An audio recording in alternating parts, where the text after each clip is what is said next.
Unit 4. Exercise 1. Ethical theories that appeal to experience instead of intuition, religion, or reason sometimes treat indeterminacy simply as a problem of difficulty in measurement.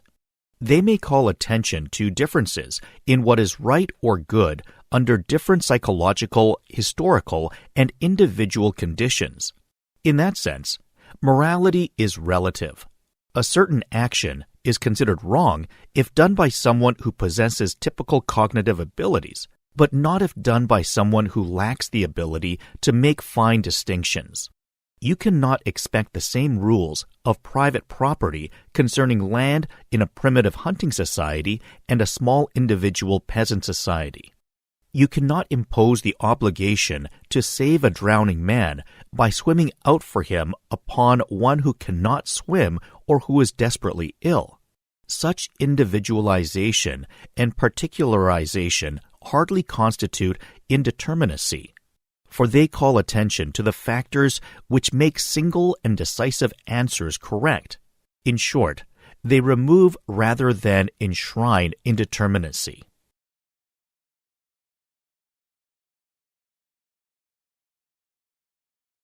Exercise 2. One of the things that often block our creativity is our own inhibitions. Psychologists believe we have a built-in censor that limits the information we are prepared to accept from the preconscious in order to protect ourselves from being overwhelmed by the information we contain in our brain. Filters appropriate to our situation ensure appropriate recollection. If we are in a leisure situation, leisure links are used and work recollections are unwelcome. If we are at work, we do the opposite. This could well be the reason why an idea will come to us out of context. We might have been racking our brain to consider how to extend a particular story, but as soon as we settle into a different activity, such as socializing with friends or watching TV, the idea comes to us. It seems that during the incubation phase of the idea, because we have adjusted the parameters of the censor, an association that we otherwise would not have considered will be delivered to our subconscious, and our conscious mind will suddenly recognize it as appropriate for the problem we were dealing with before.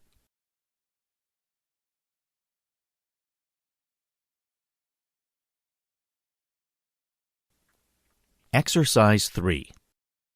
The success of science is better accounted for if we consider that the goal of science is deeper understanding of nature instead of certainty. Science, thus, succeeds when it produces scientific understanding. We can then easily see that science has continually advanced throughout its history because scientific understanding has increased, even if the explanations and predictions produced are uncertain. It can also occur even if the theories and models used to make those explanations and predictions are uncertain. In fact, such advancement can occur even if the theories and models involved are false. Copernicus's theory improved upon Ptolemy's theory even though it included the idea that Earth's orbit around the Sun is circular. Kepler's theory improved upon Copernicus's theory by holding that Earth's orbit is elliptical rather than circular. And Newton's theory of gravitation led him to make a further improvement by recognizing that Earth's orbit is not exactly elliptical. Each of these theories constituted a scientific advance from their predecessors. However, they were all false theories. Despite the fact that the theories were false, and thus clearly uncertain, they led to deeper understanding of Earth's orbit.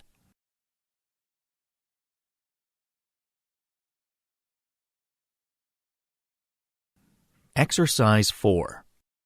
Adopting a simplistic, be positive and smile approach may be even less feasible for leaders than for frontline service workers. Like frontline workers, leaders often experience frustrating work events, and sometimes these events may have a stronger influence on them than the organizational display rule to be positive. Perhaps of even greater concern, a simplistic display rule to be always positive may deprive mid- and lower-level leaders of the discretion they need to adopt the best emotional tone for the situation. Unlike many service workers who often must display the same emotion, such as smiling or showing sympathy, over and over again in a fairly repetitive fashion, leaders have to display a much wider range of emotions and use considerable judgment as to which emotions best suit the situation. Consequently, organizational display rules for leaders must give them the freedom to display a wide range of emotions and the autonomy to use considerable judgment about which emotions to display at any given time.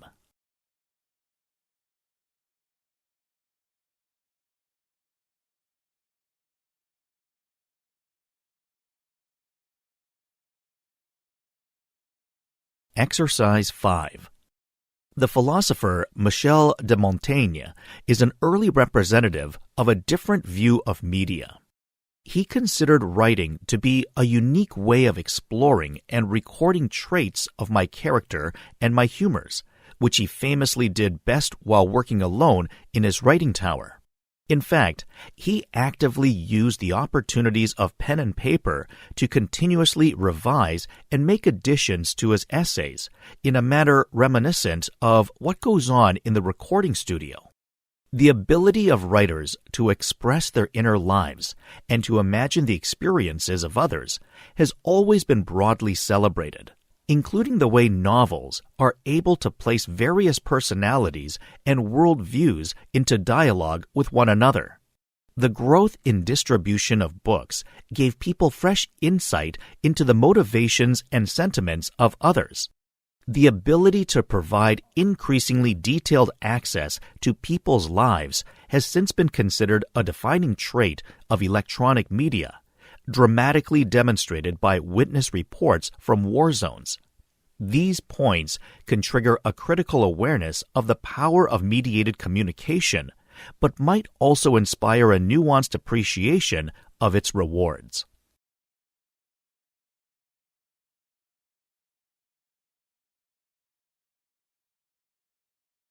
Exercise 6. If there is a sociology of knowledge, then there should also be a sociology of ignorance. Such a sociology might begin with the question, who does not know what? It is worth remembering that we are all ignorant just about different things, as the American humorist Mark Twain remarked. For example, the spread of the coronavirus was predicted by epidemiologists who had discovered the danger of the transfer of different diseases from wild animals to humans. On the other hand, governments either did not know or did not want to know about this prediction, so they were caught unprepared. Many disasters have occurred because those who knew could not act, while those who acted did not know. The destruction of the World Trade Center in 2001 offers a dramatic example of failure in communication. Agents in the security services already suspected certain individuals of planning a terrorist attack, but their warnings were lost among the many messages sent to upper levels in Washington in a striking example of information overload. As the National Security Advisor Condoleezza Rice admitted later, there was a lot of chatter in the system.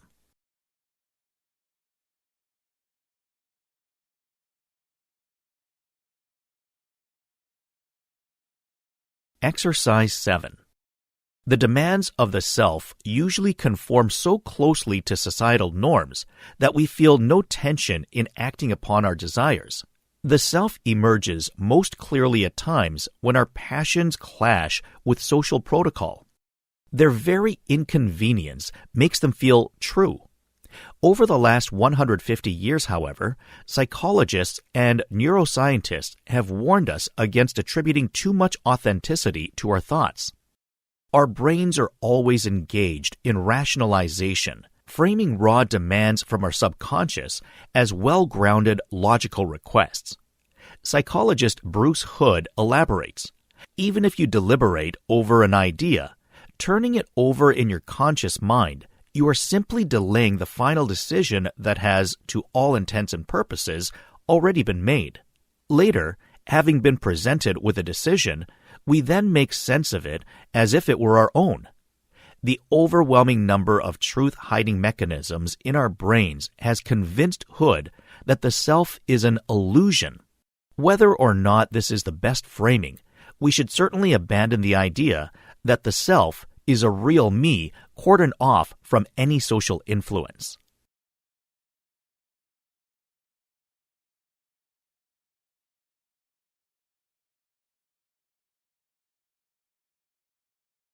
Exercise 8. If you look at castles built during the Crusades, you will find holes in the walls and may at first believe that these were made as places to shoot arrows from. They were not. They are legacies of a kind of construction no longer performed and thus hard for the modern mind to imagine. When the castles were built, there were no freestanding scaffolding, so wood logs were driven between the stones until the next layer and another platform could be added. It wasn't until the castle was finished and all the wooden scaffolding was removed that they realized there was no way at the time to repair the holes. Any explanation that the holes were constructed in order to shoot arrows from, despite how well suited they appear for the task after the fact, is incorrect, and the lesson applies wholesale to castles as well as to all of biology. Many erroneous assumptions are likewise made when one looks at any modern mammalian brain and infers hundreds of millions of years after its creation purpose from function.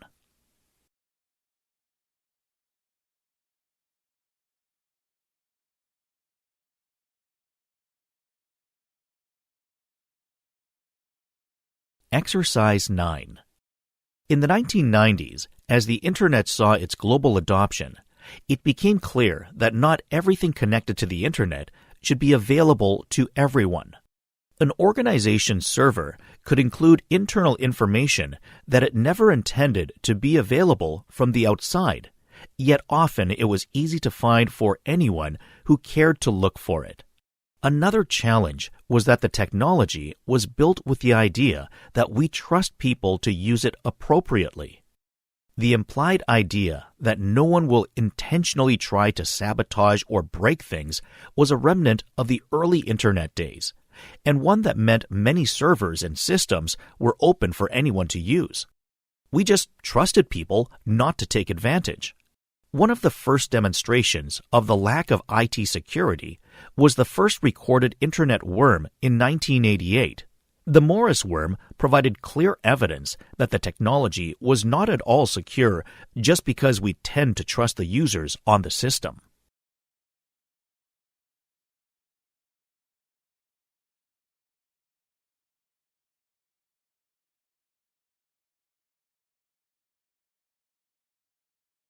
Exercise 10.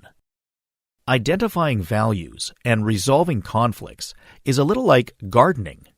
To be honest, I hate gardening, but I have enough gardeners in my circle of friends and family to have a sense of what goes on with them. Gardeners work with what they've got: the soil, grown trees, the shape of the plot of land, and make it into something satisfying. For some people, this will mean a garden that produces fruit. For others, it will mean a garden that looks nice. For others, it might mean a garden that can't be ruined by cavorting dogs. Plants come into conflict. Trees with dense foliage create shade in which other plants can't grow. Some trees, like the black walnut, are toxic to lots of other plants. And some plants are invasive and take over everything. The gardener has to navigate these conflicts, find the best spots for the prized plants, remove the weeds, and sometimes make peace with imperfection.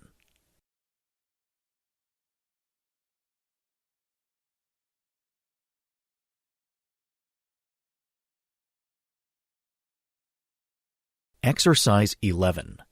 The notion that development is synonymous with economic growth has been subjected to severe criticism.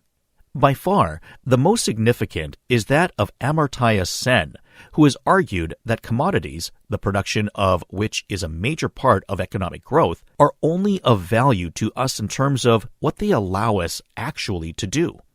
Sen advocates that we should think about development rather in terms of people's capability to achieve those things that they have reason to value. The focus here is on the freedom that a person actually has to do this or be that, things that he or she may value doing or being. It is inherent in this approach that freedoms, both the negative freedoms, being free from unjustified coercion, and freedoms of speech and expression, of association and of movement, and the positive freedoms, which have to do with what makes it possible for people actually to enjoy their freedom, including the material commodity means for this, are of fundamental importance.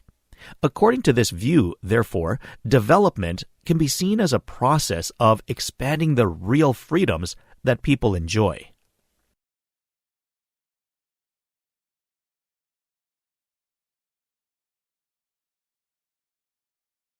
Exercise 12. There had been hints for centuries that observers might have some role to play in reality.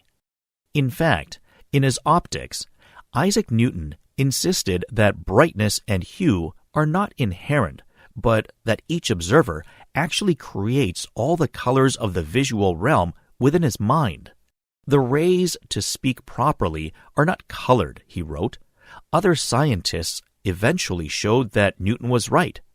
By the early 20th century, physicists had established that light consists of alternating pulses of magnetic and electrical fields. Since neither magnetism nor electricity are visible to humans, to our eyes, an emerald green forest canopy must be inherently blank. The fact that we see it as emerald green means that somewhere in the vast magical neurocircuitry of our brains, a green sensation arises, and then, by some equally marvelous mental occurrence, we place it out in front of our noses in what we regard as the external world.